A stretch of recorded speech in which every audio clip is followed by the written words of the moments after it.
Olá pessoal, bom dia, boa tarde ou boa noite para vocês que não conseguiram assistir a minha palestra marcada para o dia 16 de outubro às 20 horas. Por qualquer motivo, aconteceu alguma coisa no seu trabalho, fiquem tranquilos, de imprevisto eu sei, porque eu sou paulistano e a gente sabe como é difícil ser surpreendido com algo diferente da nossa rotina, especialmente quando você trabalha demais, respeitando isso e trazendo para vocês uma maior facilidade. A gente resolveu reeditar essa palestra só com as partes mais importantes, para ficar mais fácil para todo mundo acompanhar e para que você pudesse de novo ter um replay da palestra que você perdeu. Na verdade, você não perdeu nada, a gente está trazendo para você o melhor da palestra. Pessoal, basicamente, para quem ainda não me conhece, não assistiu nenhum vídeo meu, quem sou eu? Meu nome é Josimar Lira, eu sou advogado. Comecei a advogar em 2005, vou falar brevemente da minha história para vocês. O que aconteceu? Quando comecei em 2005, a minha dificuldade foi a mesma que a sua, e na verdade tive às vezes ou mais ou menos dificuldade que algum de vocês que me assistem, mas basicamente o que aconteceu? Primeiro, como toda pessoa, acho que como a maioria das pessoas, tive que fazer faculdade em período noturno. Foi aquele estresse danado, tive que trabalhar muito para poder pagar o curso.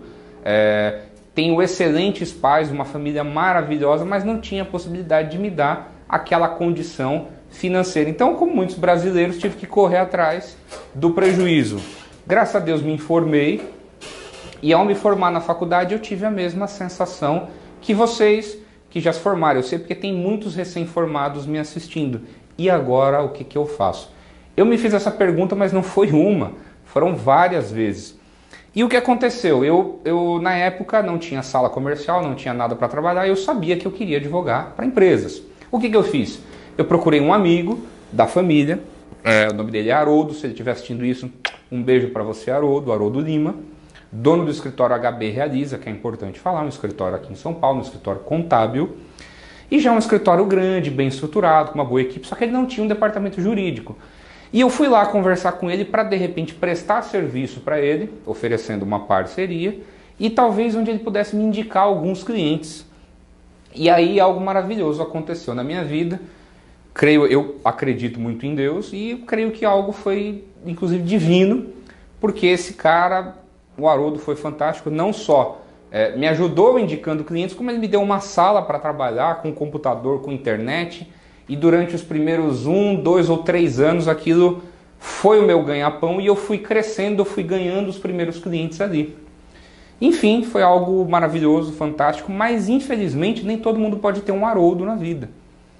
E aí, por isso que a gente está aqui reunido hoje, a gente precisa, inclusive, percebam, as dificuldades que eu tive hoje são as mesmas dificuldades de vocês, especialmente falta de dinheiro, falta de um direcionamento. Mas hoje ainda é pior. Por quê? Porque hoje nós temos uma concorrência acirrada, nós temos muitos profissionais todo ano chegando no mercado, às vezes profissionais que já estão no mercado, mas às vezes atuam na advocacia como um plano B ou algo parecido, às vezes atuam com um honorário super baixo, fazendo serviços que você faria pelo dobro do preço, eles fazem normal, enfim. Além de tudo, a gente tem um despreparo enorme das faculdades de direito para a prática real do direito. E quando eu digo prática real, gente, é um negócio complicado. Não significa prática real simplesmente saber fazer peças. Aliás, até porque a prova da OAB, você que acabou de passar na OAB, você sabe. A prova da OAB não lhe prepara para a vida. Quem passou na OAB não está pronto para ser advogado. Quem passou na OAB está pronto para passar na OAB. Tá? A prova da OAB... ela simplesmente te prepara, é uma exigência burocrática, simplesmente com duas finalidades. Óbvia de arrecadação de dinheiro e a segunda de controlar a entrada de profissionais no mercado.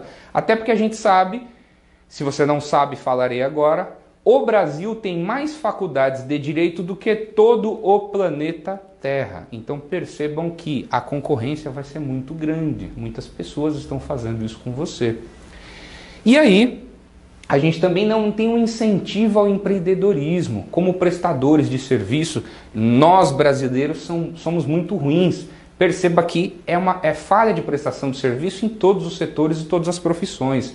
Médico, dentista, advogado, contador, gente, todo mundo me reclama, inclusive até clientes que são médicos, contadores, dentistas, todos reclamam de outros profissionais. E você deve saber histórias da sua família de inúmeros profissionais de uma prestação de serviço deficiente, seja ou por falta de conhecimento, por falta de experiência, ou às vezes aí sem falar do mau caratismo, sem falar da própria questão, né, do profissional.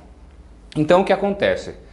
O que eu tive que aprender a duras penas, e hoje é o que você tem que aprender também. Você tem que primeiro captar clientes de forma ética. E aí tem aquela questão, fala, poxa vida, eu monto um escritório bonitinho, primeiro, aqui ninguém está falando do dinheiro, como é que faz para montar esse escritório, mas tudo bem, digamos que você já tenha isso, talvez um patrocínio, talvez a ajuda de alguém, como eu tive.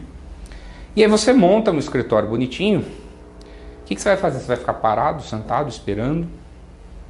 Será que vai entrar cliente suficiente para talvez pagar o aluguel, pagar as despesas, o telefone, a internet? Você tem que, a hora que receber esse cliente, você tem que identificar os problemas desse, ou seja, você tem que saber atender o cliente, você tem que saber conversar com essa pessoa, porque você tem que identificar os problemas deste e você vai ter que propor soluções preventivas ou contenciosas, ou seja, ou essa pessoa vai mover um processo, ou ela está sendo processada, e aí a gente está falando de um serviço na área contenciosa, judicial, em qualquer área, aqui vamos falar especificamente da área trabalhista, ou essa pessoa precisa de serviços preventivos, contratos, orientações, consultoria, assessoria. E você também perceba que você, além de identificar esse problema, você tem que saber fazer este serviço propriamente dito, que a gente sabe que as faculdades não preparam, e você tem que saber o que é melhor para cada um, se vender, vender o seu peixe, o seu serviço, a sua identidade. E a gente sabe o quanto é difícil para um advogado, às vezes de idade, um advogado mais novo. Eu hoje, depois de quase 10 anos, às vezes as pessoas me acham com uma cara de novinho, até eu começar a falar. Mas imagine você, recém-formado, 23, 24 anos, 22, sai da faculdade e aí você abraça o mercado de trabalho, abraça a profissão, não opta por trabalhar como empregado, que a gente já vai falar como é a questão do advogado empregado. E aí você tem essa questão, poxa, esse advogado é muito novo, esse advogado não transmite confiança, esse advogado não tem conhecimento. E perceba que às vezes você até tem conhecimento, o problema é a forma de transmitir.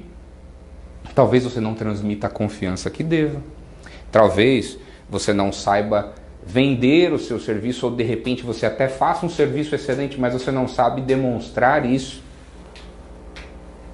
Então o que acontece? Passadas todas essas dificuldades, você captou o cliente, você atendeu o cliente, propôs a ele um serviço, você tem que saber cobrar os honorários, que eles vão ter que compensar, por um lado, o benefício que você está trazendo para esse cliente, e muitas vezes a advocacia ela tem o condão de ser algo transformador na vida de alguém.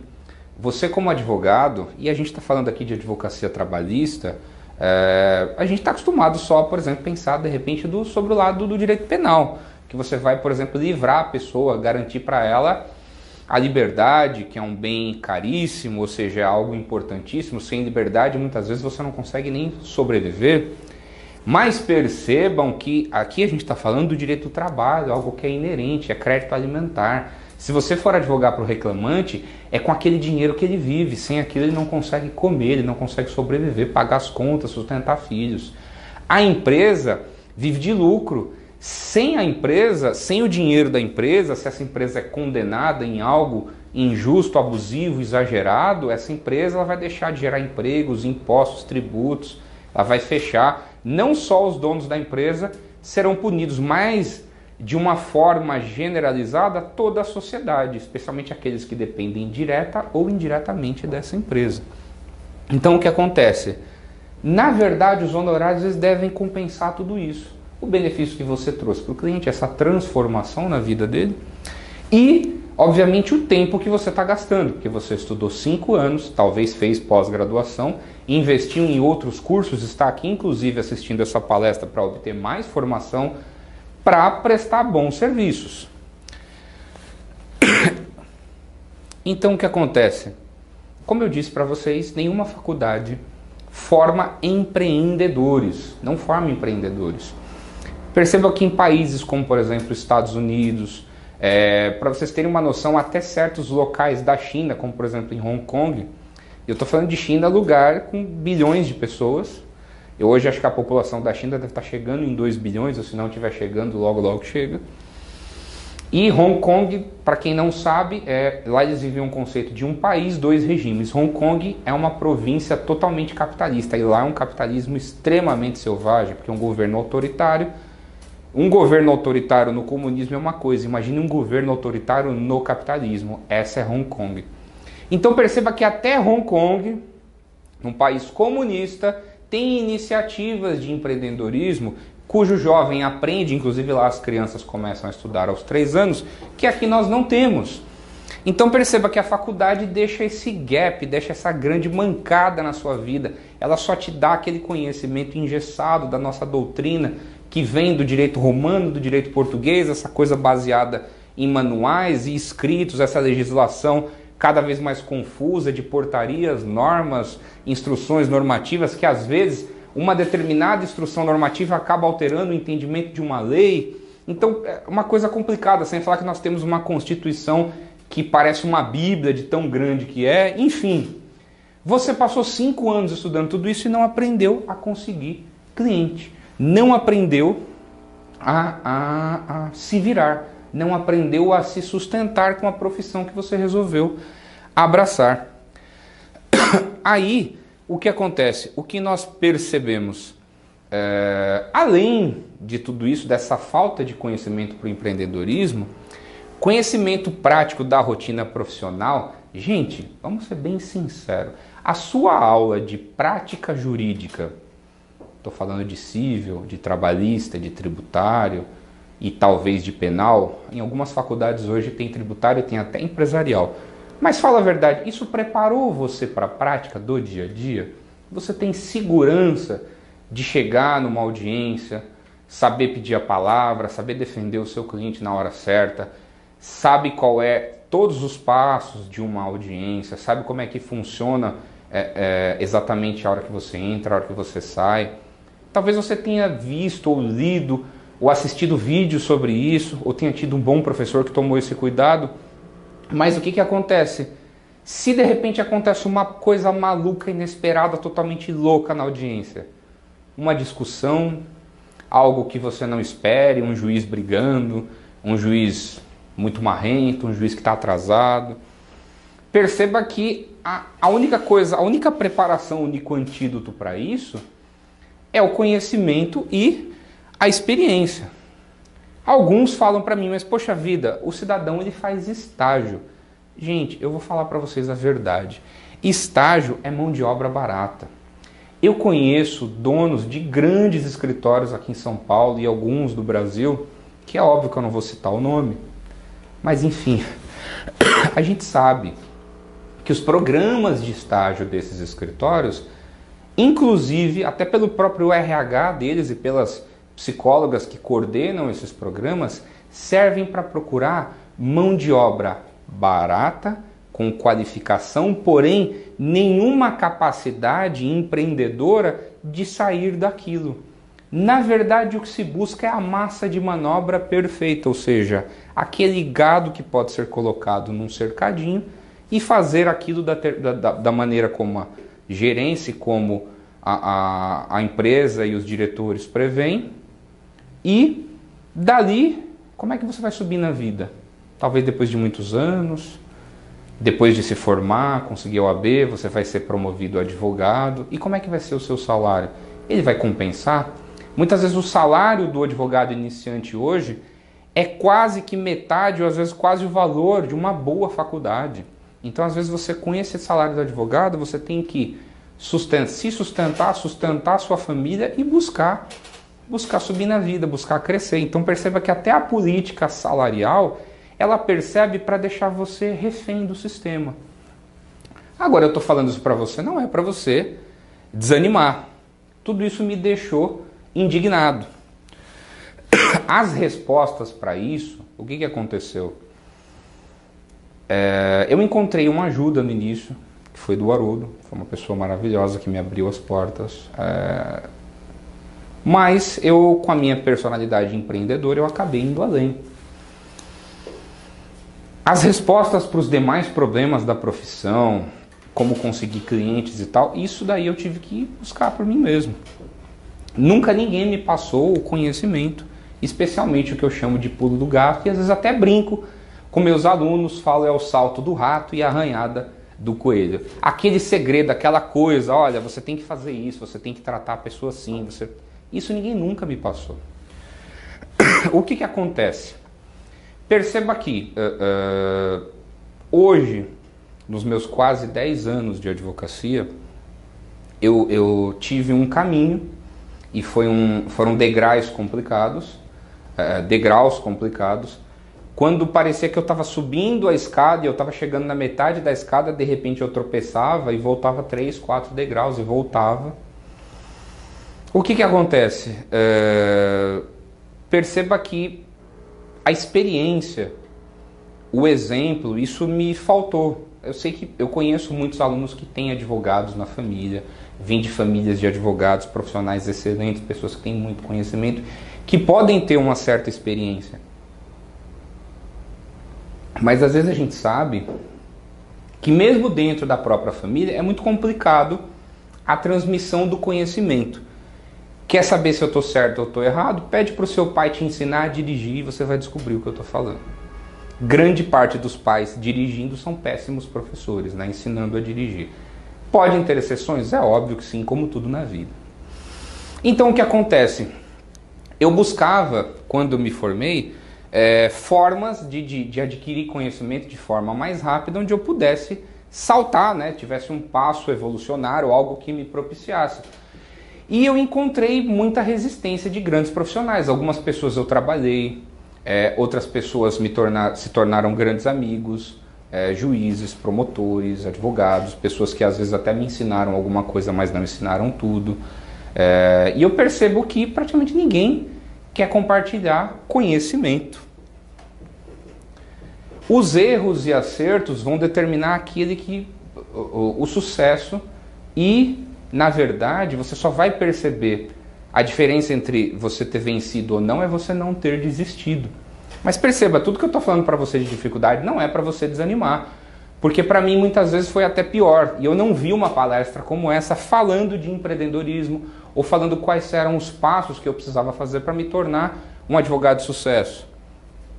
Primeiro eu quero falar para você da advocacia trabalhista, que foi o ramo que eu escolhi. E se você tiver em dúvida sobre qual ramo optar, e às vezes já tendo noção em outro ramo do direito, como civil, família, penal, por que advocacia trabalhista? Pessoal, em primeiro lugar, perceba que eu gostaria de trabalhar para empresas, porque eu gostaria de ter uma renda variável, eu gostaria de oferecer serviços preventivos e serviços na área contenciosa, e eu queria ter ganhos expressivos. Hoje, graças a Deus, estou muito satisfeito com meus rendimentos, com tudo que eu consegui, amo o direito de paixão, mas é óbvio que eu não faço tudo por dinheiro. Mas é óbvio que a compensação financeira é uma das coisas que move a nossa vida, não sejamos hipócritas, não é verdade? E o que aconteceu? Eu percebi, e não é segredo para ninguém, pergunte para qualquer empresário, o que tira o sono do empresário? Gente, duas coisas, impostos e processos trabalhistas. Eu, para falar a verdade, não gostava muito de tributário. Hoje até gosto mais, porque inclusive algo relacionado à justiça do trabalho acaba casando. Hoje eu gosto mais de tributário e tem algumas coisas que eu até sou apaixonado, como por exemplo, algumas questões relacionadas a FGTS, contribuições e etc. Mas isso é história para uma outra aula. Processos trabalhistas. Por que o processo trabalhista foi uma coisa que me ajudou bastante, a área trabalhista? Primeiro, o campo de atuação é gigante, é enorme. Porque você pode trabalhar para pessoas físicas, os chamados reclamantes, que são aqueles que processam as empresas, os seus empregadores, e as empresas reclamadas, são aqueles que são processadas por estes, precisam de defesa técnica. No caso das pessoas físicas, perceba que 85% da população economicamente ativa é empregada em algum lugar. E eu não estou falando de Bolsa Família ou Bolsa qualquer coisa, eu estou falando de emprego de alguma forma.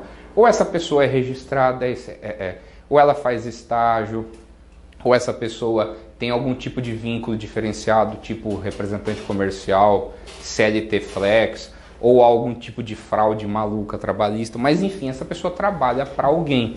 Porque a lógica do capitalismo de pirâmide é ter aquele na pirâmide controlando os demais e esses prestando serviço para ele, e assim essa pirâmide sempre favorecendo sempre favorecendo aquele que ganha mais em detrimento daquele que ganha menos. E o que acontece? Uma ótima chance para você advogar defendendo os reclamantes. Por quê? Porque o reclamante é um público gigante e você se engana se você acha que o advogado trabalhista do reclamante ganha pouco.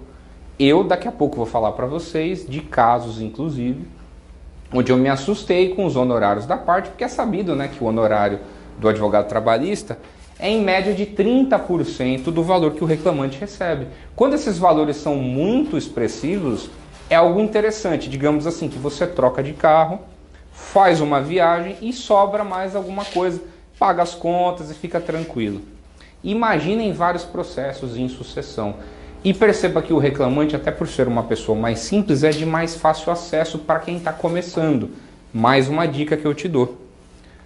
E o que incentiva também essas pessoas a ajuizarem processos é que essas pessoas só vão pagar aquilo que o advogado receber. Elas não vão cobrar nada.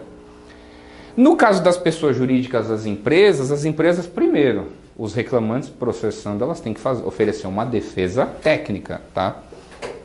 Hoje acabou a defesa por contador.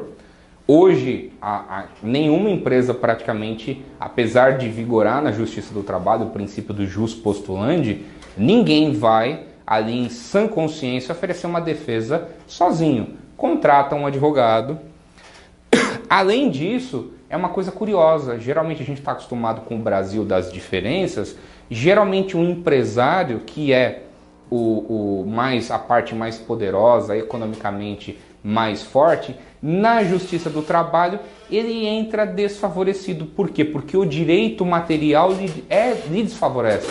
Então perceba, por mais que processualmente as partes tenham mesma possibilidade jurídica, ou seja, exige o princípio da paridade de armas, na empresa o direito material é extremamente desfavorável, que quase sempre lhe dá obrigações e poucos direitos. Então o que acontece?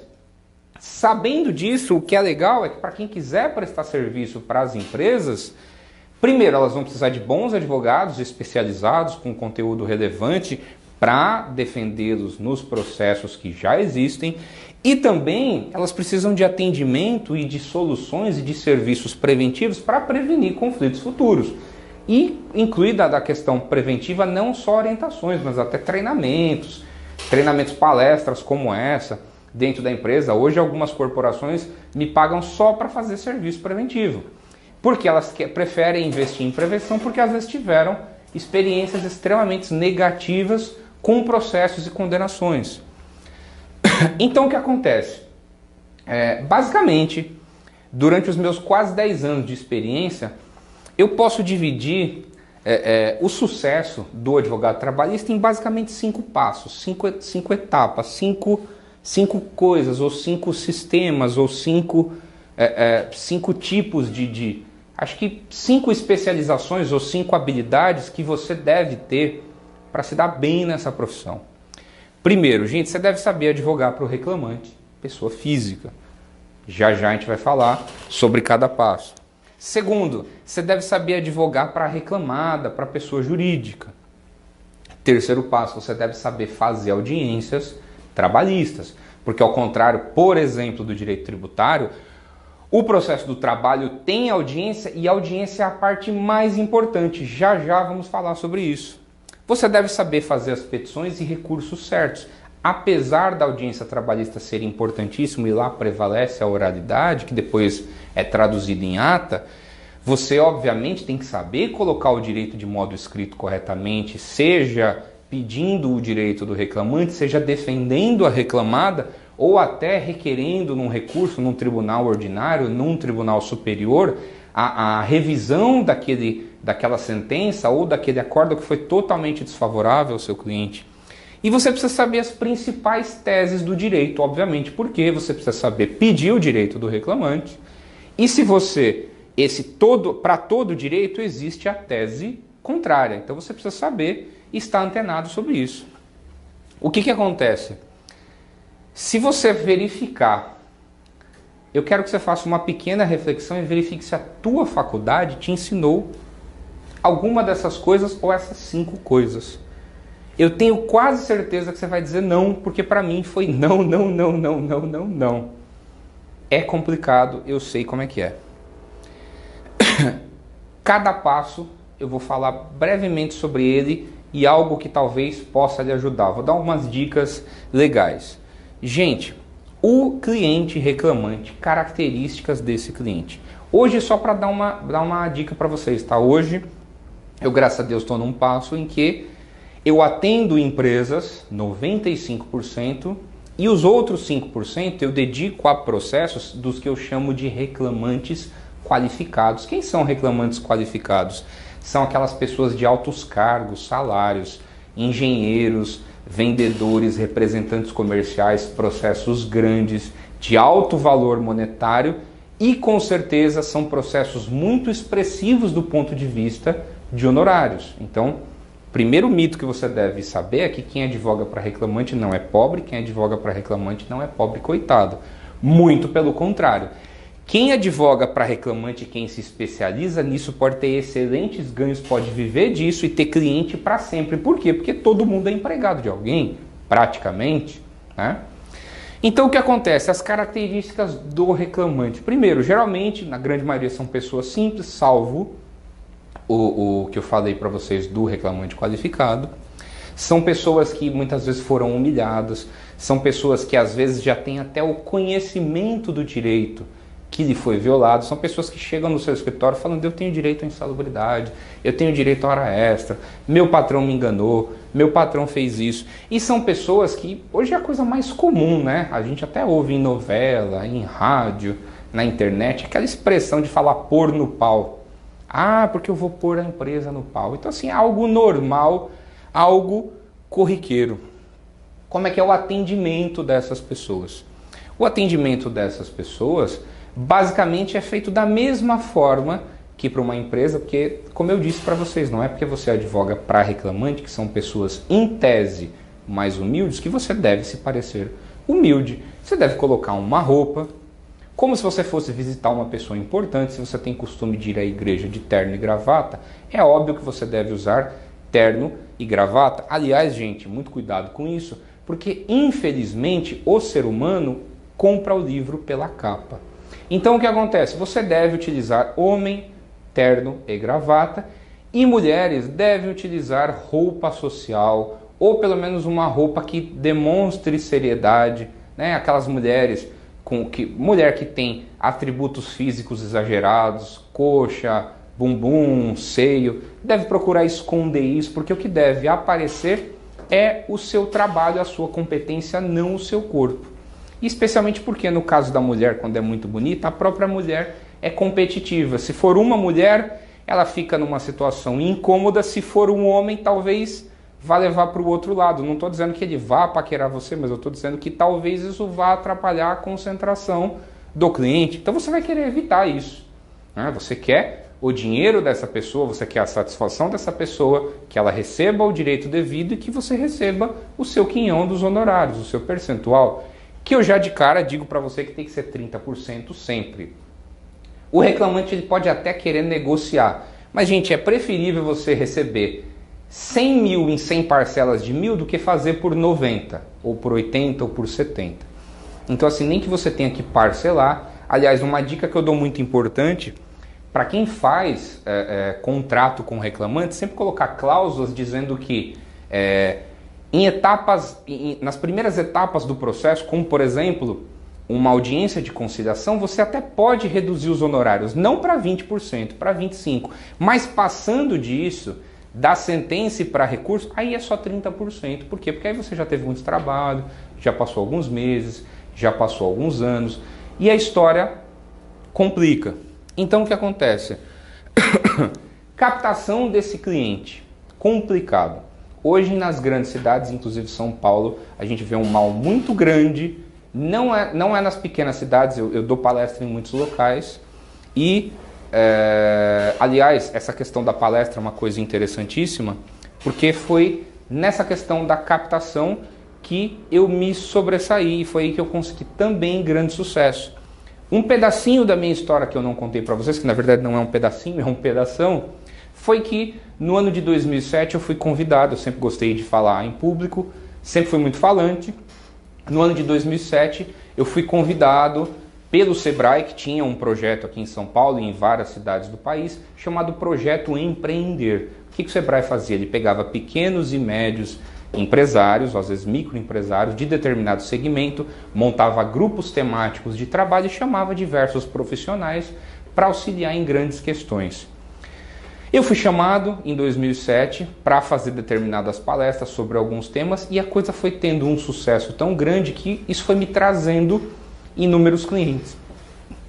Significou que posteriormente eu acabei virando um palestrante profissional. Eu ministrei cerca de 48 palestras pelo Sebrae e a cada palestra era uma coisa impressionante o quanto de cliente que eu recebia. Eu recebia mais cliente do que na anterior. Todas as palestras foram feitas para reclamadas, mas eu fiz algumas palestras para reclamantes, sobretudo em sindicatos. E é uma coisa que eu incentivo fortemente, que você saia da tua cadeira do teu escritório, não vá distribuir panfleto, plaqueiro, e não confie só na indicação. A indicação é uma boa quando você já tem o cliente. Esse cliente se tornará um propagandista, esse cliente se tornará o melhor publicitário, o melhor marqueteiro do teu negócio, porque ele vai dizer, vai nesse advogado que ele é bom e honesto e é competente. Agora, o que eu incentivo é que você busque, através de palestras, a realização, tentar conquistar clientes de forma massiva. E veja, gente, totalmente ética. Estou falando aqui de palestra informativa, tá? Procurem no Estatuto e no Código de Ética. É absolutamente lícito o advogado fazer palestras informativas. E o que acontece? Eu cheguei até a desenvolver temas específicos de palestra e esses temas, na verdade, são palestras prontas que trazem, né? Cada palestra traz e revela direitos das pessoas e eu desenvolvi até formas de contar isso, enfim. Foi uma coisa muito legal, uma experiência excelente. Pessoal, saber advogar para reclamada. Essa é uma etapa, eu digo que um pouco acima. Por quê?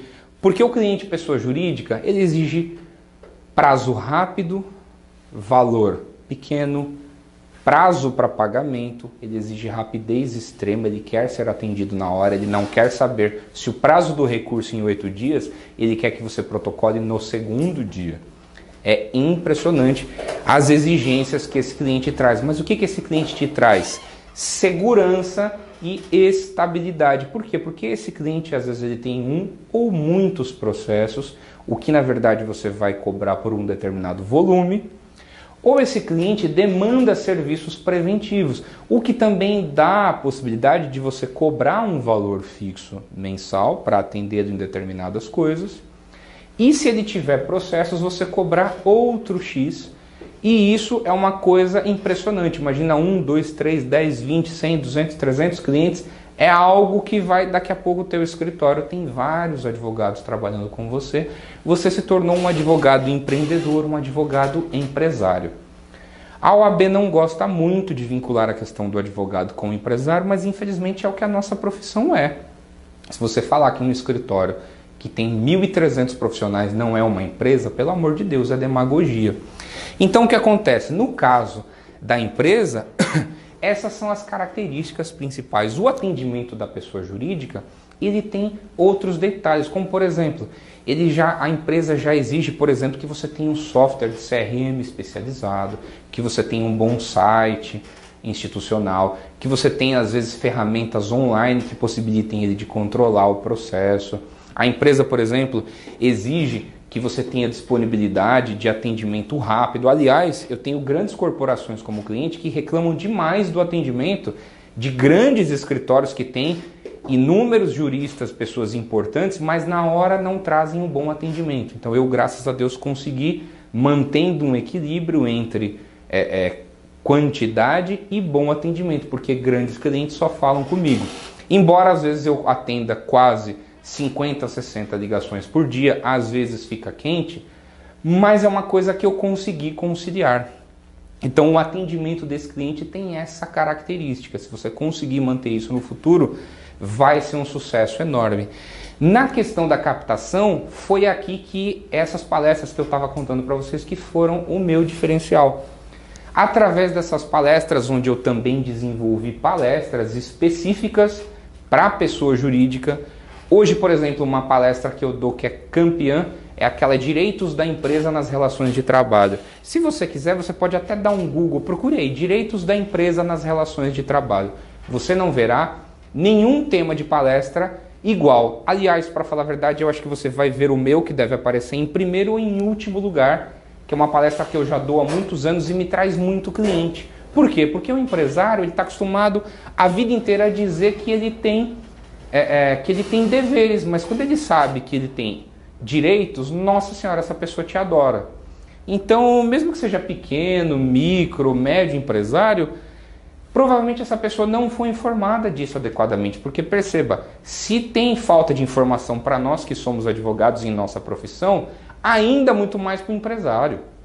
Então, inclusive buscando parcerias específicas com associações comerciais, sindicatos patronais, o próprio Sebrae, que até 2009, 2010 tinha ainda o programa Empreender, eu tive um grande sucesso nesse sentido.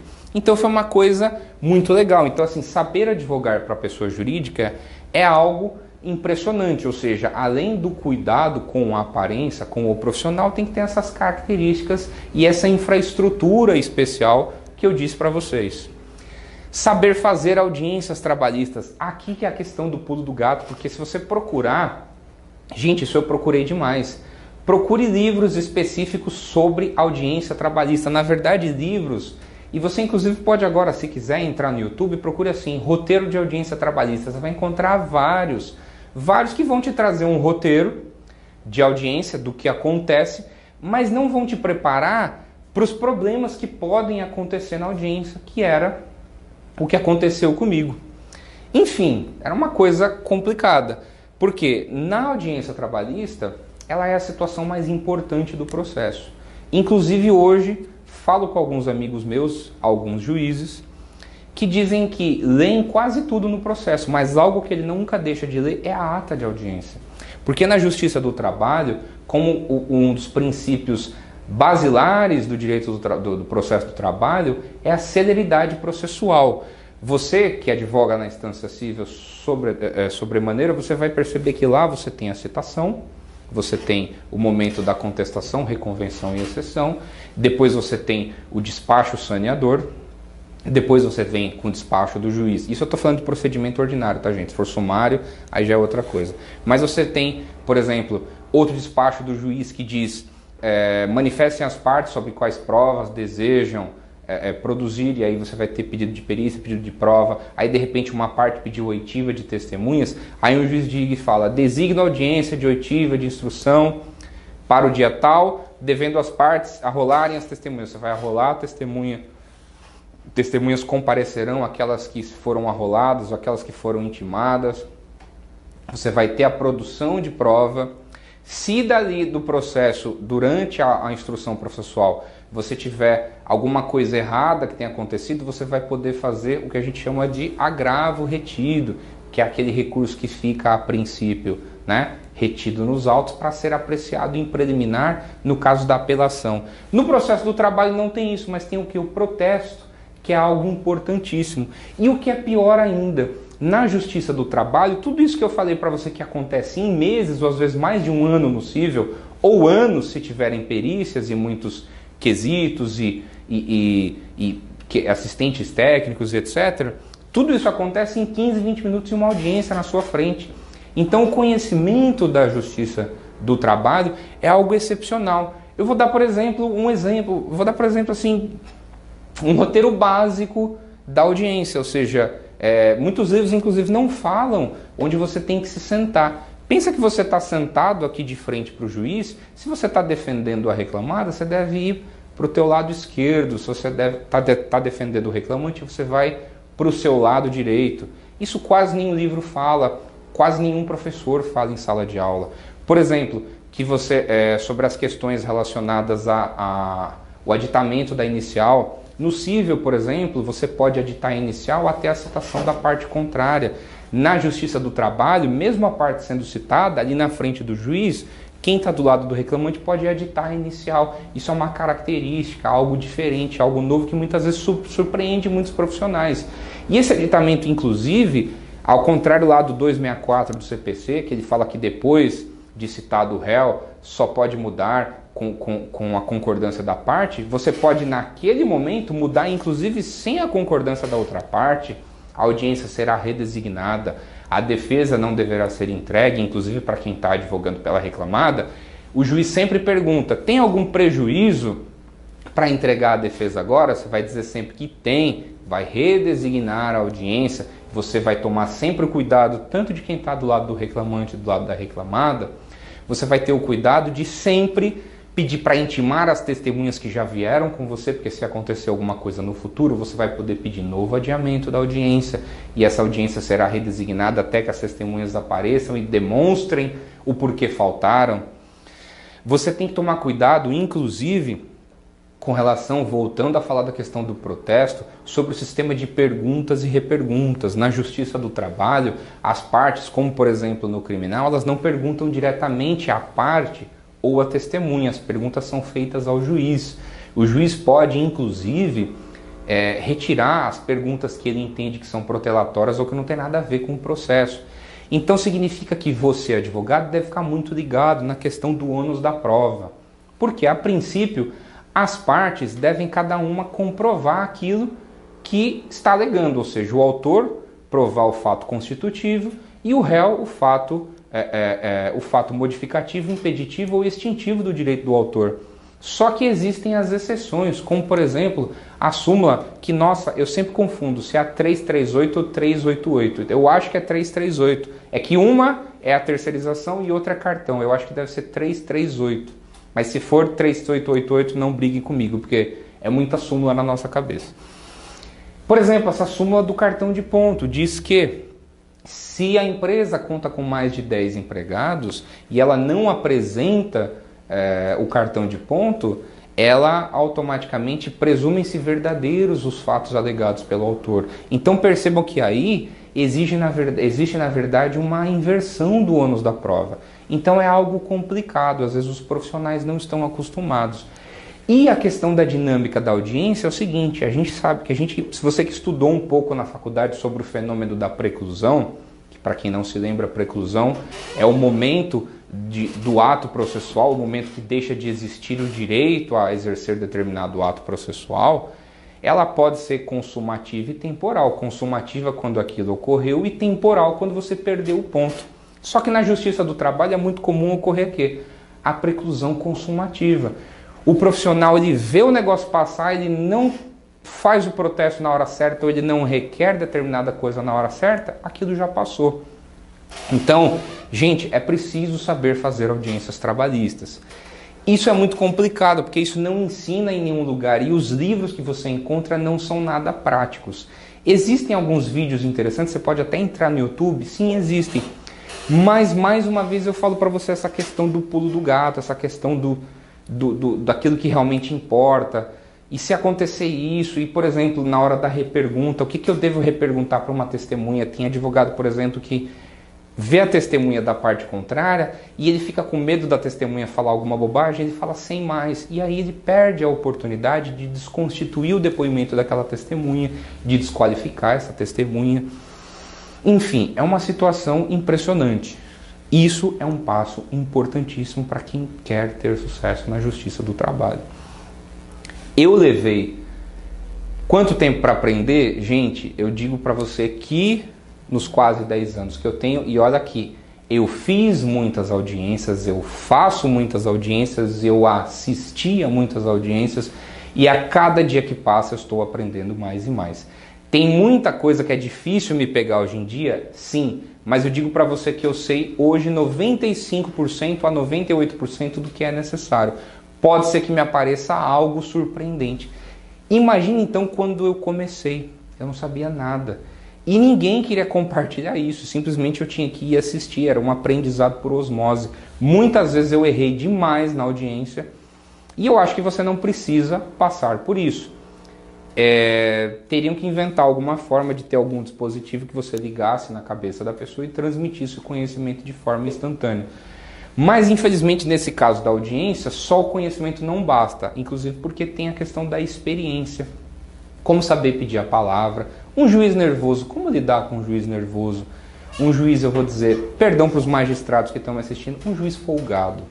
Como é que você vai fazer isso? Você vai discutir com o juiz? Como que você faz a educação que você tem que ter, a polidez? Lembre-se que você é um advogado. Além dele ser servidor público e dele ser um juiz, embora não tenhamos hierarquia entre juiz, promotor e advogado, teoricamente você está no mesmo nível que ele, mas é inteligente manter uma discussão com ele. Se ele estiver errado e estiver baixando o nível, é inteligente manter uma discussão com ele nesse nível. Isso é muito interessante, foi uma coisa que aos poucos eu fui pegando, mas infelizmente eu, enfim, já discuti com o juiz, sou humano como todo mundo, já briguei, já fiquei nervoso. Comecei a aprender e perceber que isso não era a melhor coisa. Saber fazer petições e recursos. Gente, até hoje eu vejo petições de bons escritórios, dos quais eu participo, defendendo reclamadas.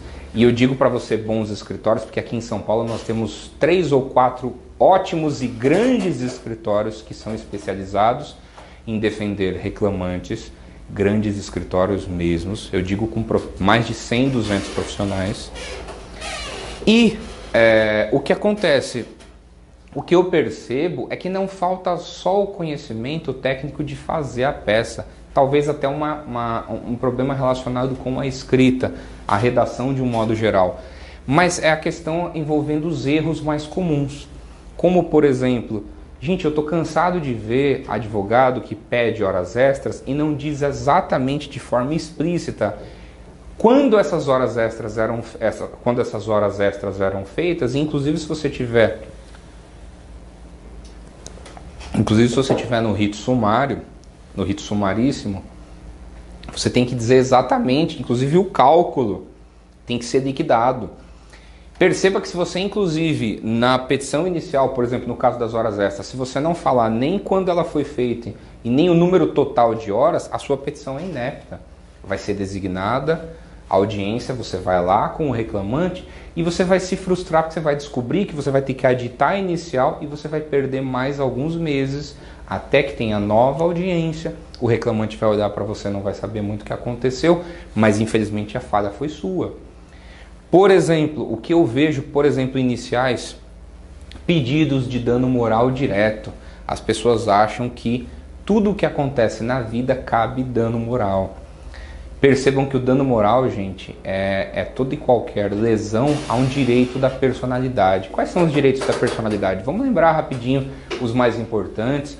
A vida, a integridade física, a integridade mental, a parte psicológica. Nós temos que lembrar, por exemplo, da questão, o direito à intimidade. Então, toda vez que um direito desse for ameaçado ou um direito for violado, cabe uma reparação de ordem moral.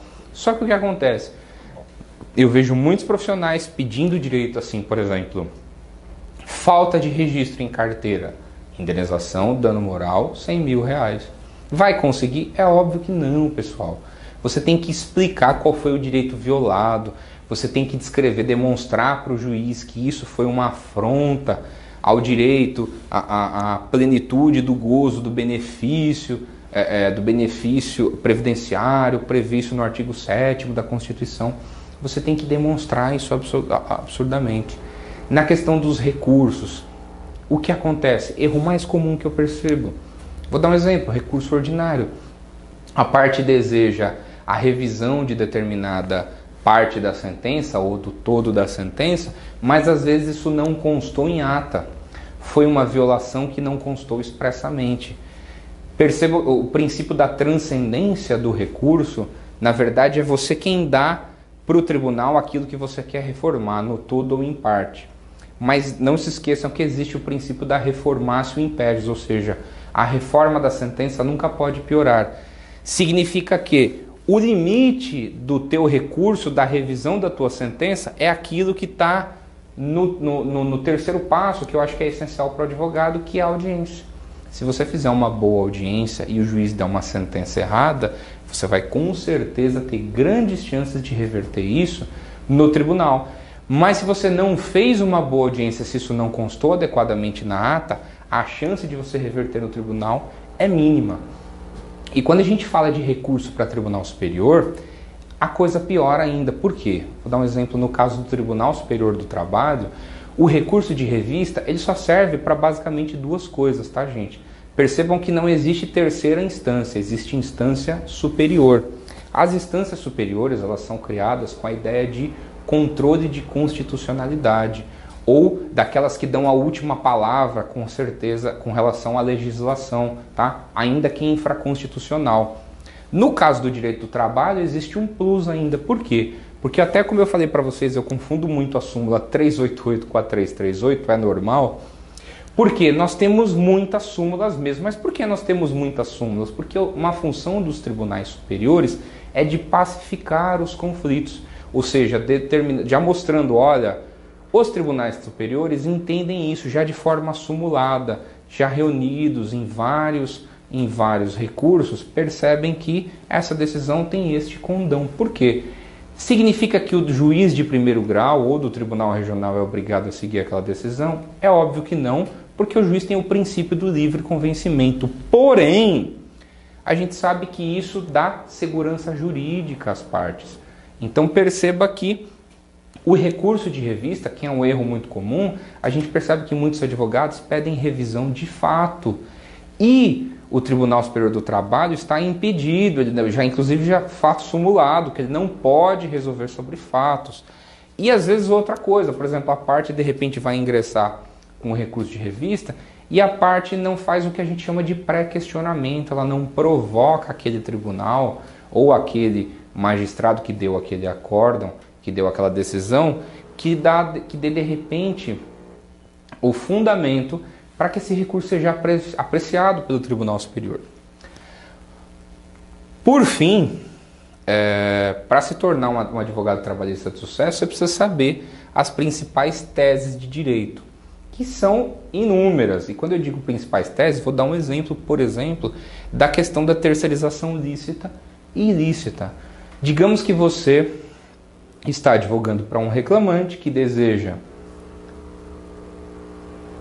Desculpa beber muita água porque a garganta já não está legal. No caso de um reclamante que foi terceirizado para serviços de conservação e limpeza, e essa terceirização, na verdade, vilipendiou, trouxe enormes prejuízos à questão dos direitos trabalhistas dele, uma precariedade gigante, foi humilhado, deixou de receber diversas verbas, ou na rescisão, ou durante o horário de trabalho, horas extras, enfim. Ocorreram inúmeras coisas. A primeira coisa que você precisa saber é contra quem você vai entrar com o processo, se é contra a reclamante, contra a reclamada principal, no caso a terceirizada, ou é contra a tomadora de serviço.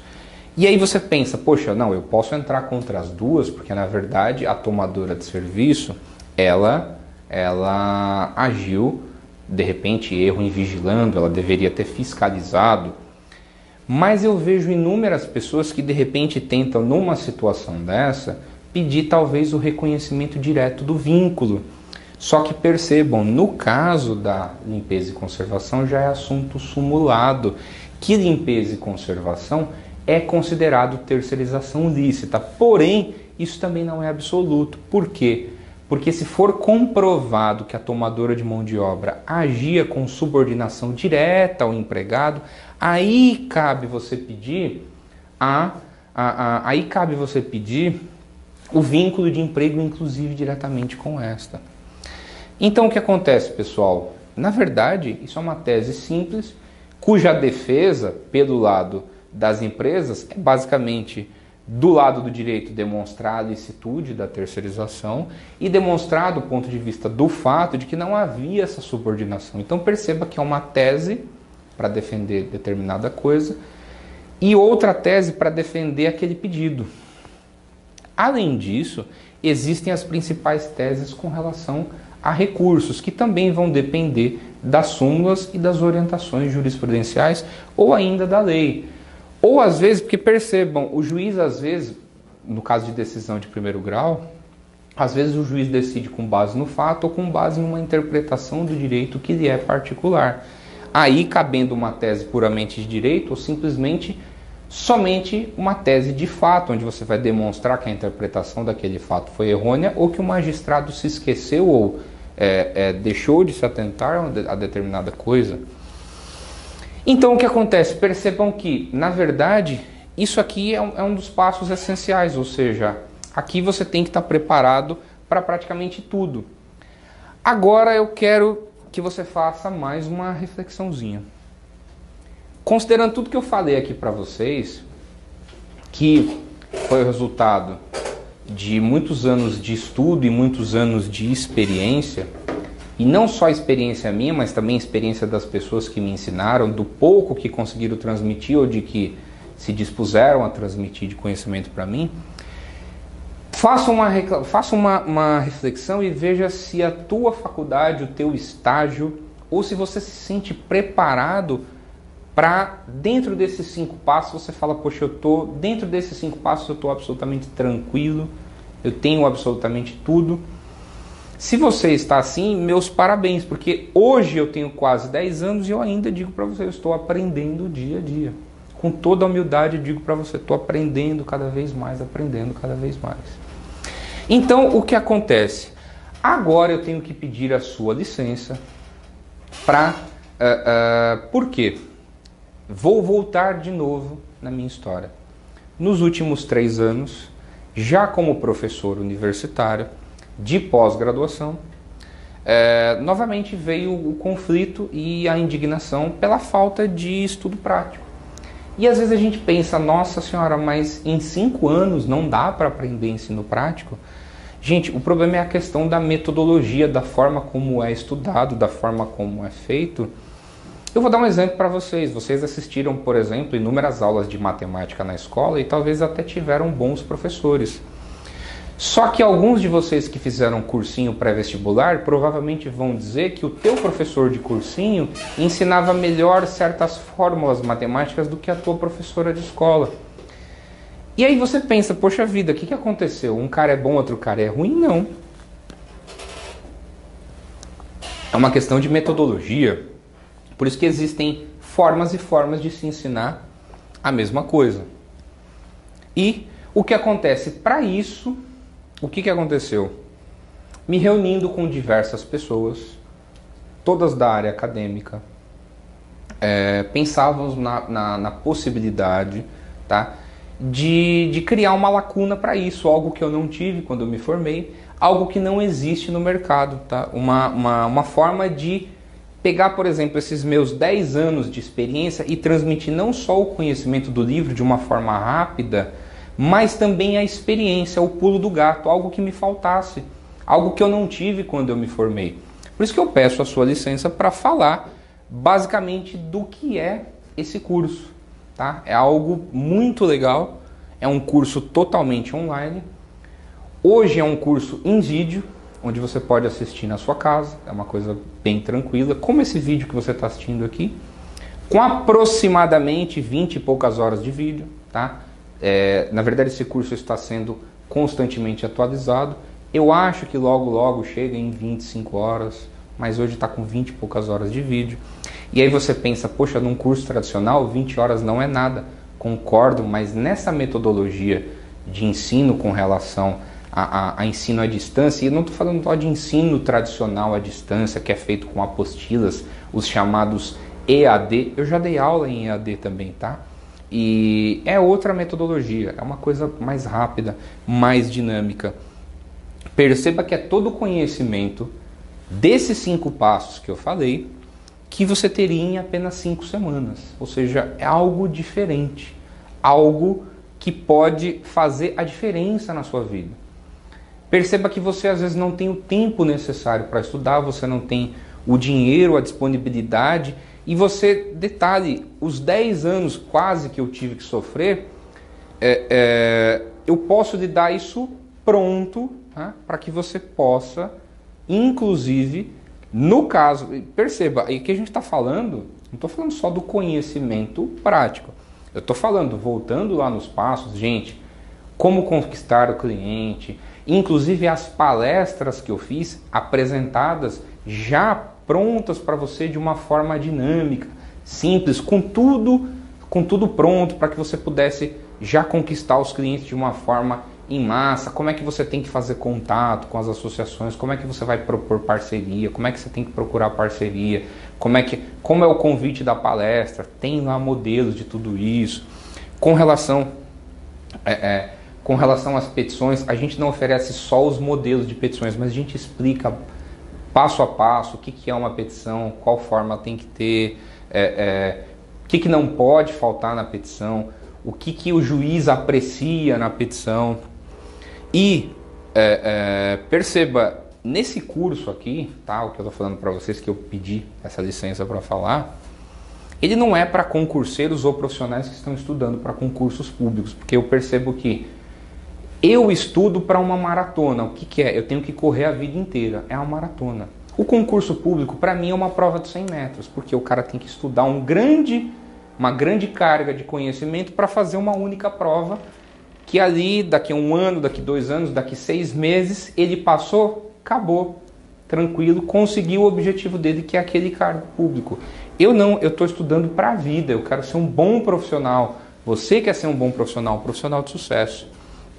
Também esse curso não é para pessoas que não acreditam no potencial da advocacia como carreira. Gente, essa minha carreira é maravilhosa, eu amo a advocacia, eu estou plenamente realizado na advocacia, mas eu segui esse caminho tortuoso, quase 10 anos dessa minha experiência, eu quero tentar passar para você, para que você não tenha que passar pelos apuros que eu tive que passar.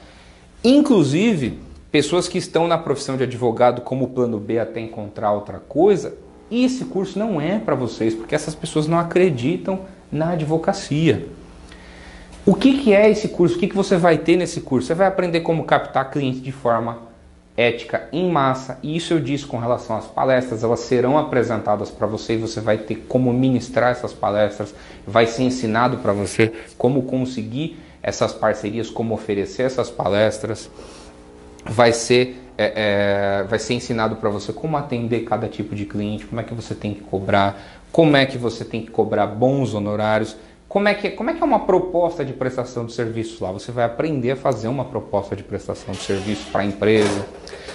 Você vai aprender a peticionar e interpor recursos na prática, não só aquela aula que você fazia de prática jurídica na escola. Você vai aprender as principais teses de direito, tanto para defender o reclamante, o interesse do reclamante, quanto para defender o interesse da reclamada.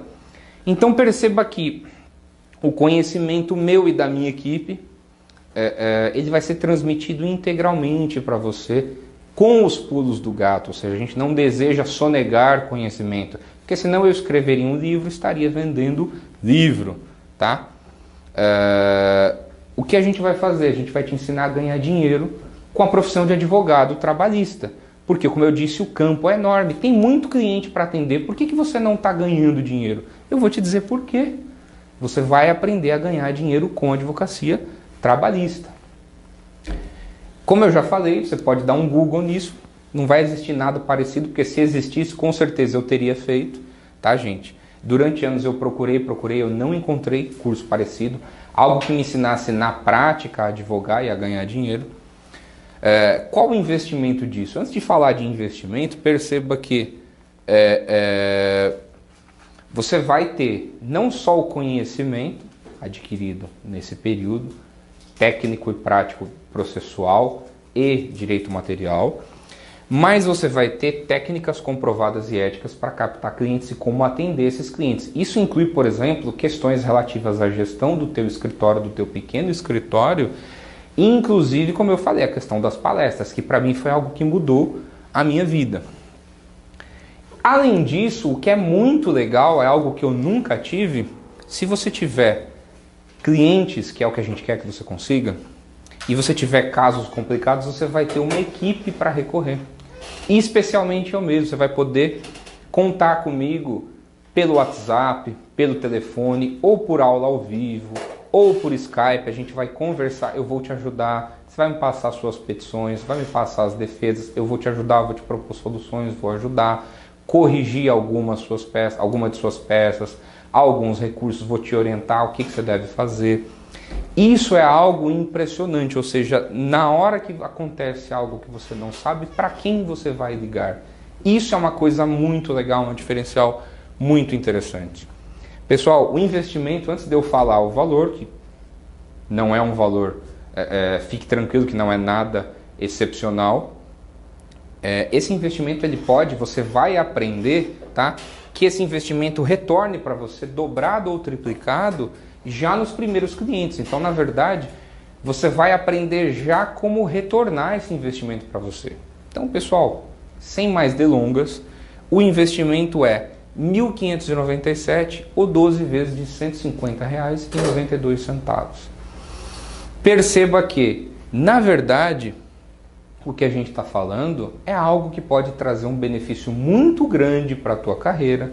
Se você já é advogado, se você pretende advogar, se você fizesse cursos tradicionais, além de você despender mais tempo, você precisaria, na verdade, parar as suas atividades. Como você vai fazer um curso online que é totalmente prático, você vai ter resultados imediatos, ou se não imediatos, muito rápidos, tá?